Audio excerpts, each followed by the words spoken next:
क्या नाम है, कहाँ से आए हैं, क्या मामला है, बताइए विस्तार से। मेरा नाम अफरोज़ आलम, पिता महिउद्दीन, ग्राम पोस्ट विजयनगर, थाना रामानुजगंज, ज़िला बलरामपुर, रामानुजगंज, छत्तीसगढ़ का मैं निवासी हूँ और मैं कलेक्टर ऑफिस आया हूँ। मेरा धान का पैसा अभी तक मूल पैसा नहीं आया है। मज़े की बात यह है कि बोनस का पहला किस्त आ गया और धान का पैसा अभी तक मेरा नहीं आया है। दिनांक 11/12/25 को मैं विजयनगर समिति में धान बेचा था। 11/12/25 को 24 कुंटल 40 किलो, लेकिन अभी तक पैसा नहीं आया। और एक बात और यह है कि नेट में किसान की जानकारी में जब नेट से चेक करते हैं तो उसमें बोलता है कि पैसा का भुगतान किया जा चुका है, लेकिन खाते में मूल पैसा अभी तक नहीं आया है। नेट में लिख रहा है कि पैसा आया है, लेकिन खाते में पैसा नहीं आया है। खाते में सिर्फ बोनस की राशि एक किस्त मेरा आया है। आज कलेक्टर कार्यालय आए थे, क्या बोला गया आपको?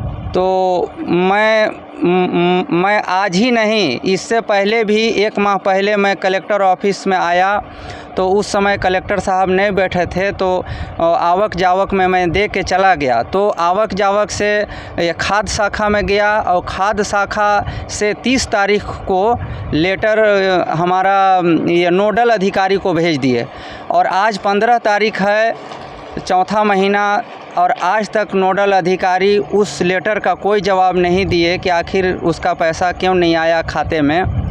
तो मैं पुनः फिर आज 15 तारीख को फिर कलेक्टर साहब के पास गया तो कलेक्टर साहब कृषि विभाग में भेजे और पुनः मैं फिर से आज कृषि विभाग में लेटर दे के जा रहा हूं।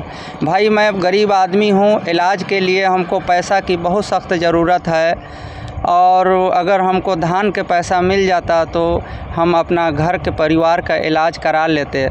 मैं इसी आशा के साथ कलेक्टर ऑफिस का चक्कर मैं लगा रहा हूं। मेरा सभी अधिकारी से निवेदन है कि मेरा पैसा दिलाने का कष्ट करें। मेरे पुत्र के नाम से मैं धान बेचा था 24 कुंटल 40 किलो एहसान के नाम से, और उसी के नाम से सारा कागज़ पत्र है, धान का टोकन और ज़मीन का ऋण पुस्तिका वगैरह सब उसी का है। मेरा पुत्र है एहसान और मैं उसका बाप हूँ अफरोज़ आलम, और उसी के नाम से धान बेचा हूँ, उसी का पैसा नहीं आया है।